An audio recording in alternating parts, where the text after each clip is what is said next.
going back and reviewing, watching the game from Saturday,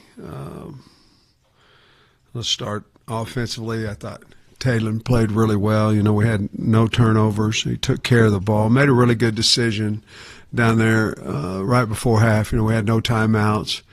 There was a potential he could run it in there, but we had no timeouts. If he didn't make it, linebacker was coming on him, coming to tackle him a little bit. He made a good decision to throw that one.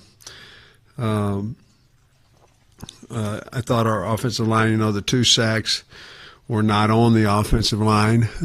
We had a mental error in the backfield on the first one. The second one we protected well. It was more of a coverage sack there.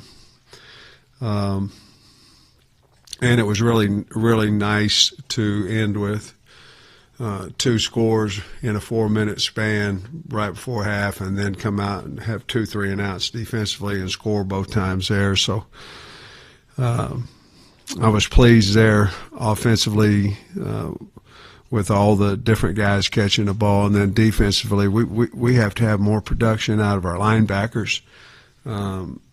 We need to play better there.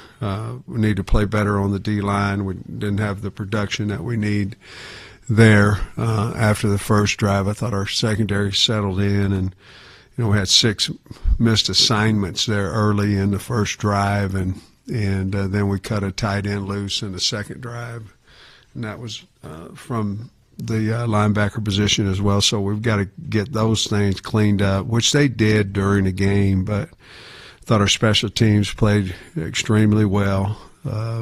No penalties in that group, which is hard to do any game, let alone the first game. So we did some things good with limiting penalties, and certainly threw and caught the ball and protected well.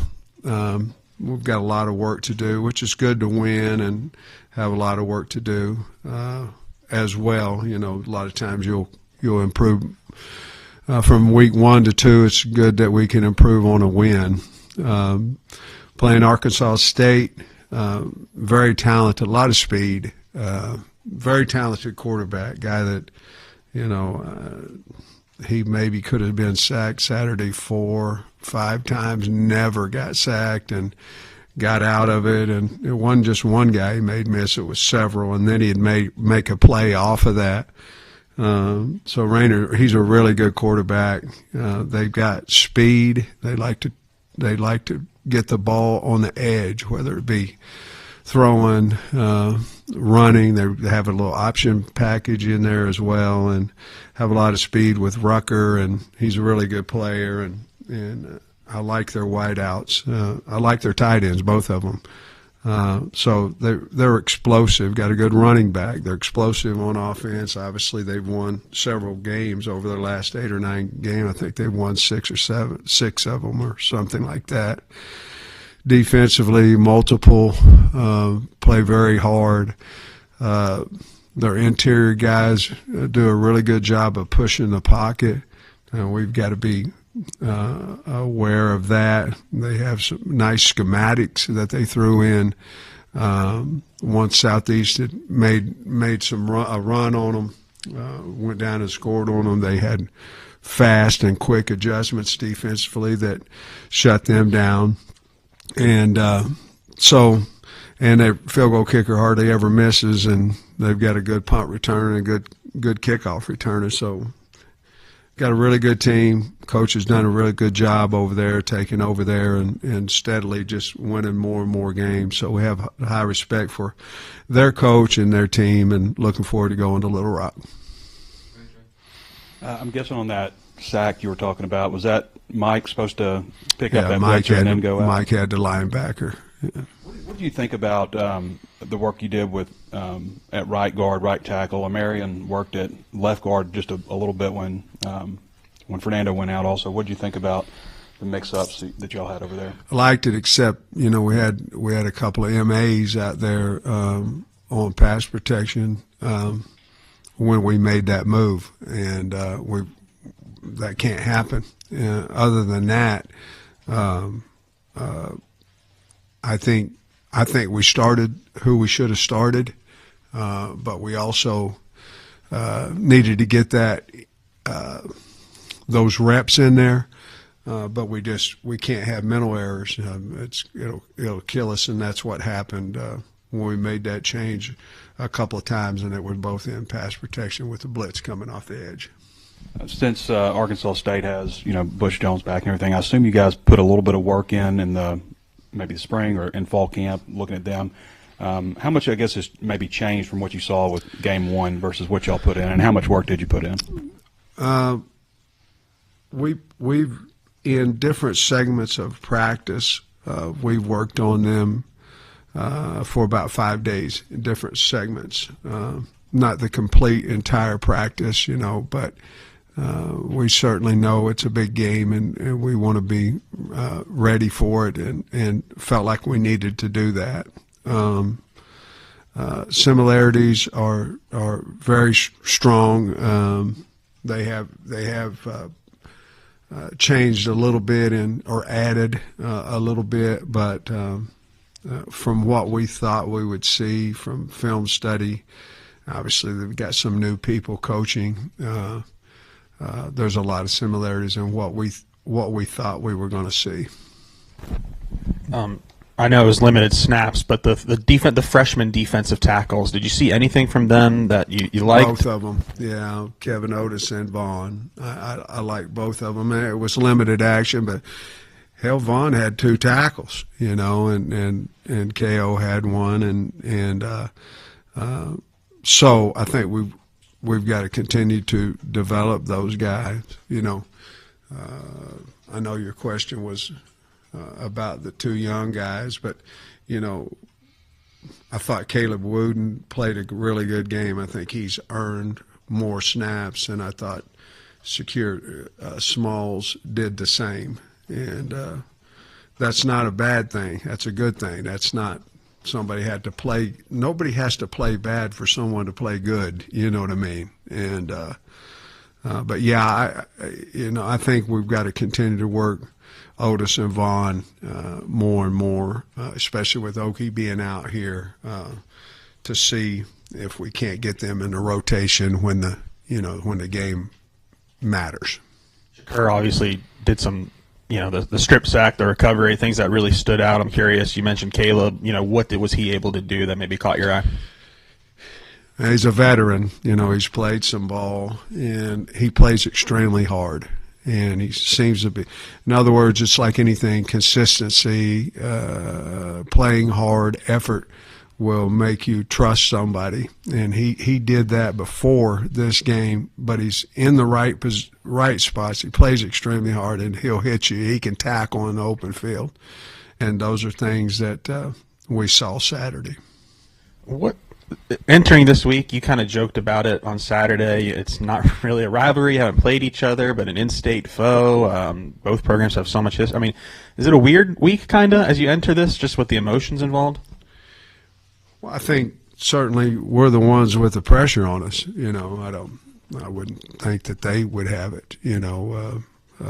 That's the reason. I'm assuming it's the first time we've ever played, because most of the time it would be our decision whether to play that game or not, So certainly we have high respect for their program. I don't think there's a ton of Arkansas kids, to be totally honest, on their team nor on ours, So I think the rivalry goes from it's the first game and it's the fans, and it is. But we certainly understand the importance of the game. And it's closer to Jonesboro than Little Rock is than we are. And so I hope that it's packed and that it's exciting and it's the state playing each other. I think we've only played another in-state rivalry or another in-state team maybe 3 times. It hadn't, maybe 1934 I think we played, but and 43 maybe.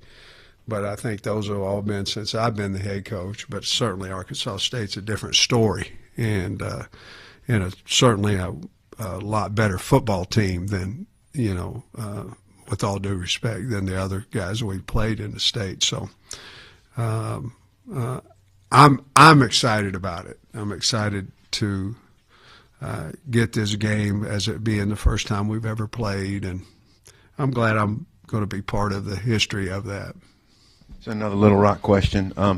What would you see as maybe any advantages of playing there, and then maybe the challenges of having to go to Little Rock and play a game? And then part two, there's no other game scheduled in Little Rock. Do you see a scenario where it comes back up again?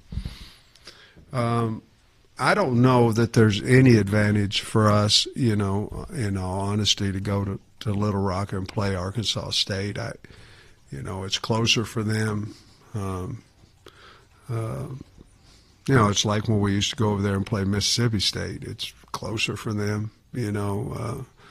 I just don't know that there's going to be 20, 30,000 people less, but from what I understand, it hadn't been packed since I've been a head coach, and hopefully this one is, and it's as loud as Peyton Manning says it is over there.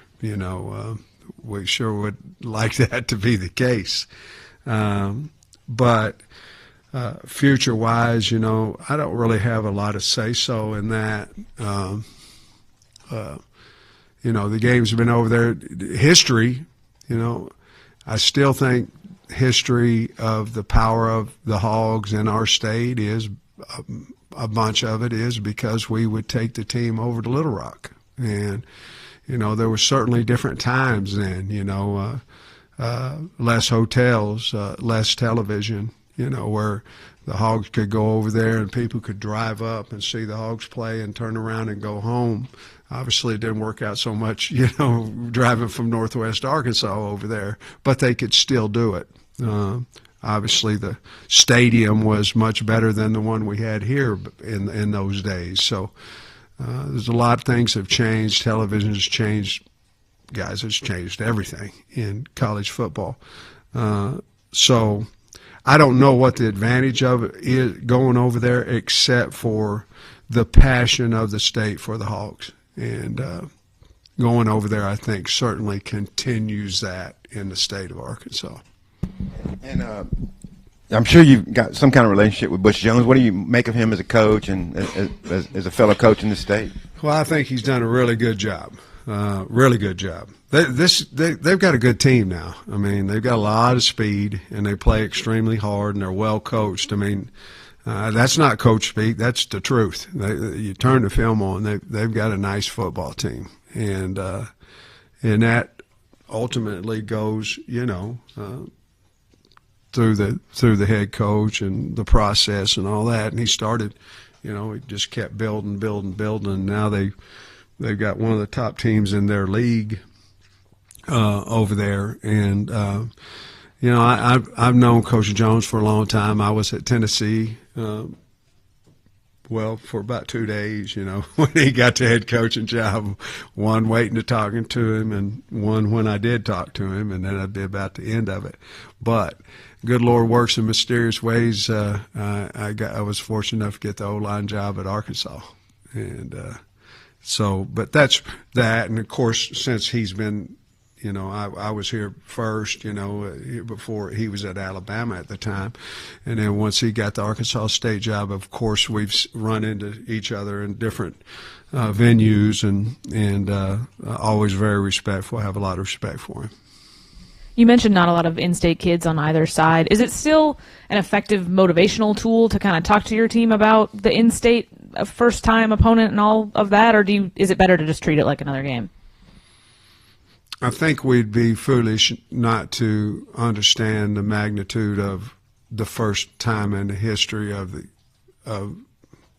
both programs that were played. It's in the state. I mean, you can go play Maine if you've never played Maine, and it's not going to have the same effect as Arkansas State. But at the same time, we have to get better.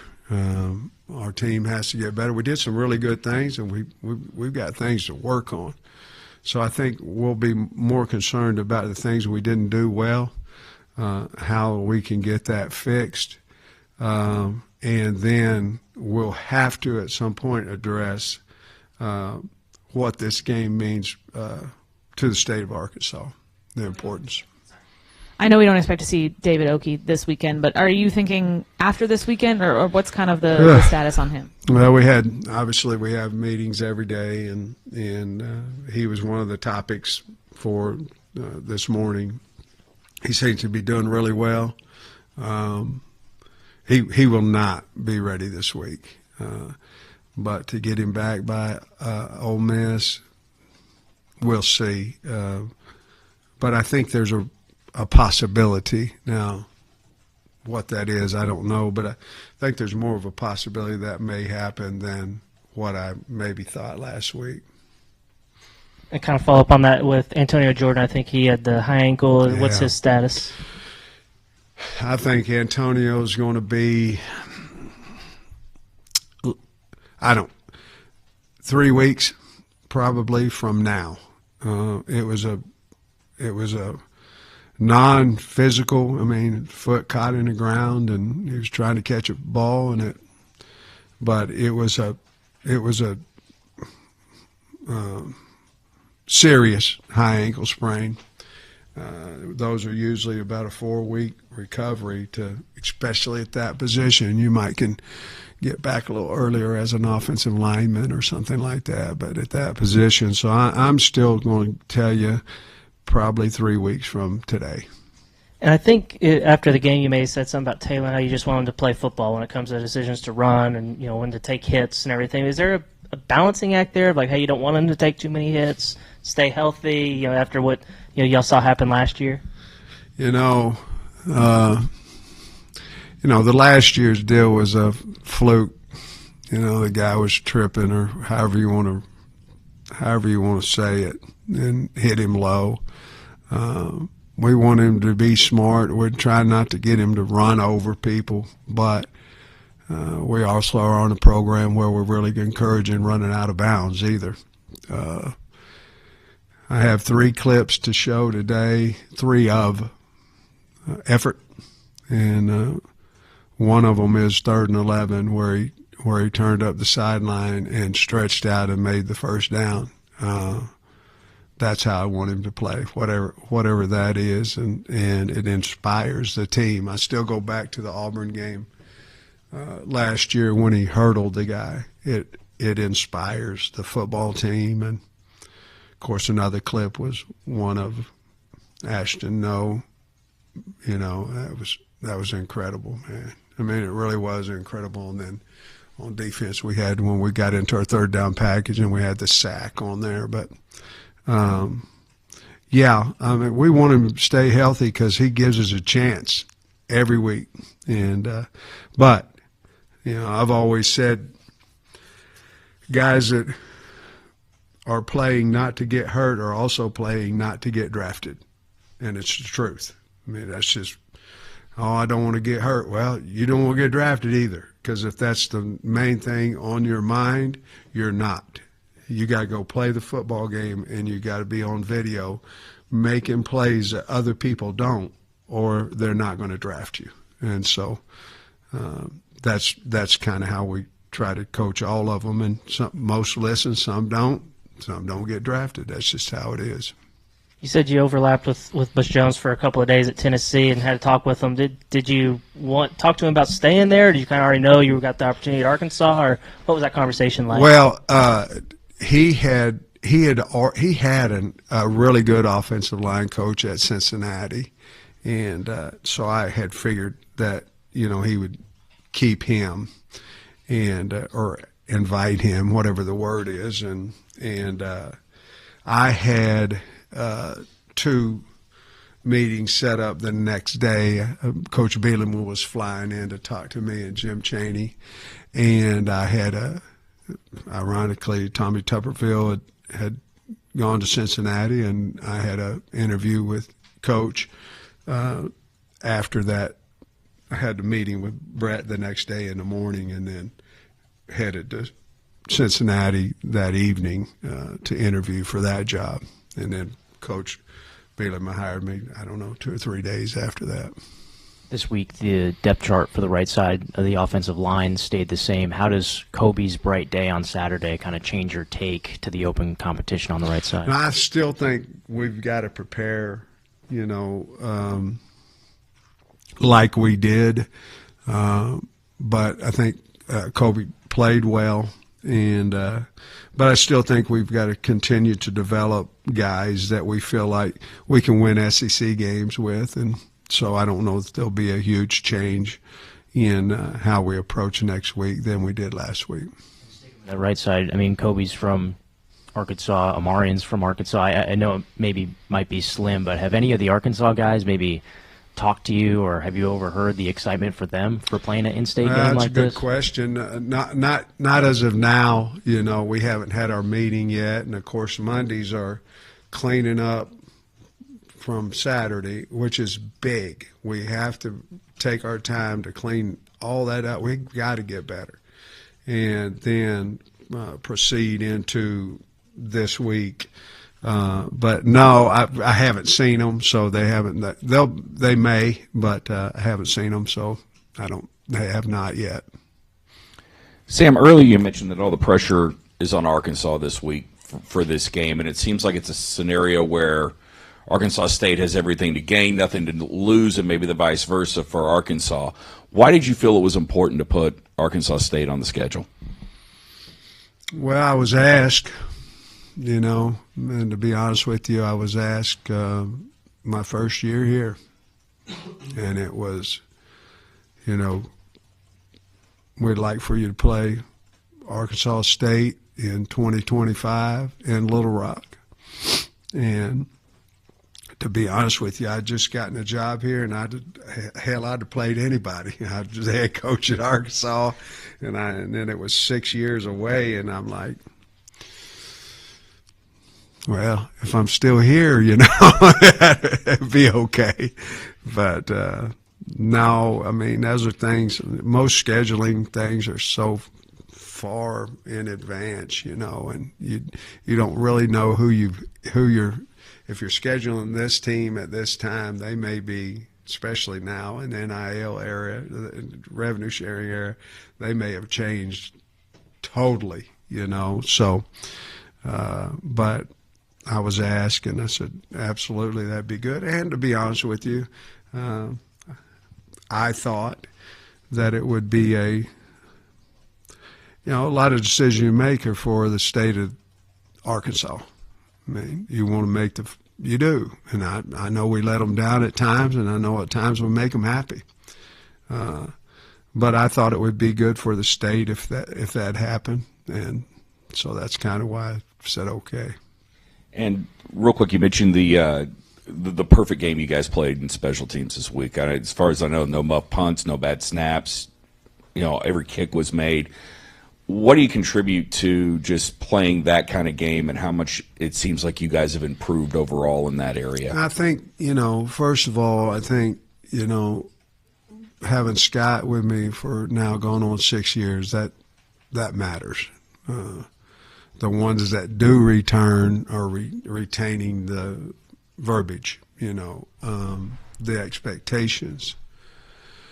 But I also want to say this, you can have the greatest guys on there that can cover a kick. You can have the greatest protection on field goal. You can have the greatest protection on punt. But if you don't have a punter, a kicker, and a returner, you don't have great special teams. You just don't.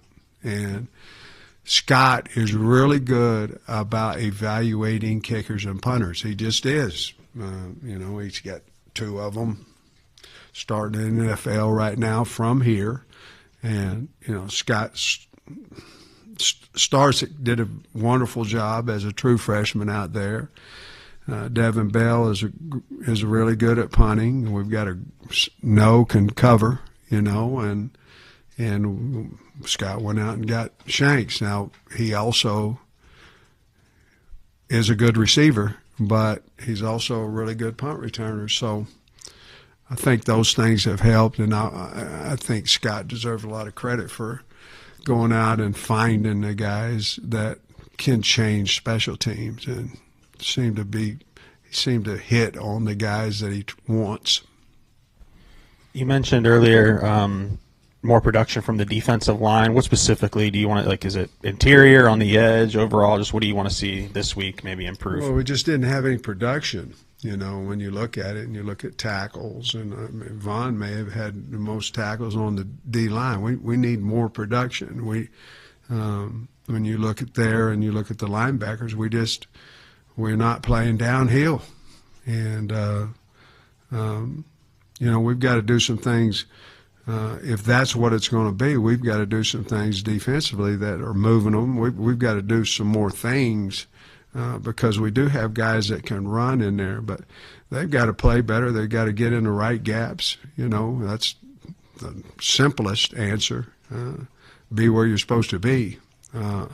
But we saw some flashes, but flashes aren't enough. And so we've got to be physical. We've got to knock people back. Some things and their line was big now. I'll give them credit there, but I didn't feel the disruption from the front seven that we should have had, respectfully, with Alabama A&M. And with Rayner, his escapability, what's the biggest emphasis in practice to make sure those could be sacks do turn into sacks? Well, we got to get him on the ground. I mean, every time you get back there, you will knock hell out of the guy. You know what I mean? This one right here, if you do that, he's going to make you miss. Now, you've got to open field tackle the guy in the pocket. I mean, that's what you have to do because he's proved that it's not just one guy missed him. Now, they had 2 or 3 times when he made 2 or 3 guys miss in the pocket. And so our biggest thing is if we can get back there, we got to get him on the ground. And that's the knockout shot or all that kind of stuff that you have when you have a quarterback. You have a flamingo lawn art. Back there just standing there, you can knock that guy out, but this ain't the guy. We got to figure out how to get him down on the ground. Rohan Jones started. I think he came out after the first play, but I don't know if you told me 10 guys were going to catch a pass and one wasn't him. You'd say one of them? Yeah. Yeah, me too, to be perfectly honest with you. To his credit, we did have specific throws for him to be the first read, and for whatever reason didn't work out. But for him, he played extremely hard, did a good job blocking as well. A lot of times you're new, you're coming from another school, you're out here, and all I want to do is catch balls, and if I don't, I'm going to go to the pouting section, wherever that is. He did not do that, and he played extremely hard through. Trey, we think he's really a big-time offensive weapon, and I'm with you. We had talked about that well as a staff, that he's a guy that we feel like certainly is capable of stretching the field and doing some wonderful things. It just didn't happen for him, but it's not because we didn't try to get him the ball, and we have a lot of confidence in him, and I believe he'll get his statistics, his catches over the weeks. Larry Worth moved around quite a bit. What do you think about his play and the way you guys utilized him? Yeah, I think Larry ran the field well. He was solid with his assignments. I think, it all depends a little bit with Caleb, how Caleb comes around too. But, if we can keep Larry a little bit more in just one spot, if we can keep him there, because we're practicing different too with him, I think he will continue to grow and improve, but I thought he did a good job of tackling as well. What's that one spot? He played a lot of them.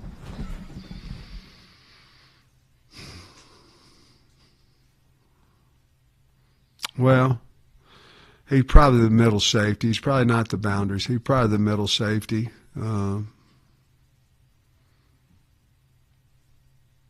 Depends on what we do with Wooden, I think, too. Yeah, Labor Day weekend gives you a chance to get your eye maybe on a few other games, like including Notre Dame. I'm wondering if you saw anything from some of your upcoming opponents over the weekend that stood out to you. Yeah, there's a whole bunch of really good teams on our schedule. I saw that, they did. They looked, there was good looking opponents that we have. I don't really watch a lot of games if we're not going to play them. And a lot of good teams in the SEC. Obviously the Texas game was a defensive battle there, two really good teams, and then Notre Dame last night was certainly two really talented football teams out there, and somebody had to lose, and then you go through the league and South Carolina winning, and we don't play Alabama, Georgia, so looking through the guys that we play, that seems like there's a whole lot of good football teams out there, big and physical, with a lot of great athletes. Other than Mike's pass pro miss, what did you see overall from all the running backs? Pass pro, running, everything. I thought they ran hard. I liked the way Mike played with the ball in his hand. I think he averaged about 9 yards a carry or something close to that. Braylon ran extremely hard. I think there was a couple of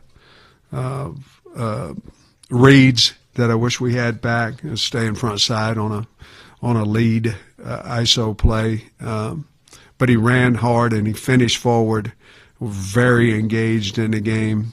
And then Rodney coming in didn't have as much room to run, but we've got to go get the yards that are there. But I was pleased with it. And then when AJ and Settles came in, I thought they ran extremely hard. Settles, I don't think, only had one opportunity. I don't know if AJ's was more than one, too, but both of them running to the left, and both of them ran hard. So, I think it's Mike, Braylon, and then Rodney in that order, and that's how we went into the game. Have you got a favorite Little Rock moment that you recall, either as assistant or in your head coaching here? Something. When I was here as an assistant, we didn't fare so well over there, and I don't think we fared at all. If I recall, yeah, we did. Somebody, I can't remember. No, I think I forget who we played. It was our bye week, and it was in 21. I forget who it was over there. Was it UAPB the first time? And I think we were up. I don't know. We were up in the plan because it was our bye week, and we wanted to stay healthy going into the bye and all that. And we were up at half, and we were able to do that. It was a little bit of a nightmare in special teams, but we played really well over there in that first half. And then, of course, last year we did too. But we didn't have a lot of fond memories when I was assistant here. I don't know that I'm not positive we won over there. You don't always win your first bet. That's why MyBookie has you covered. Use our code HOGS, H-O-G-S, and your first bet up to $500 is fully covered. If your pick doesn't hit, you get it right back with our Bet Back bonus. Go to mybookie.ag and use the code HOGS to claim your Bet Back bonus. MyBookie's, where bettors win together, because bragging's good, but cashing in is better. And your first bet is fully covered. Use our code HOGS. Got a little jingle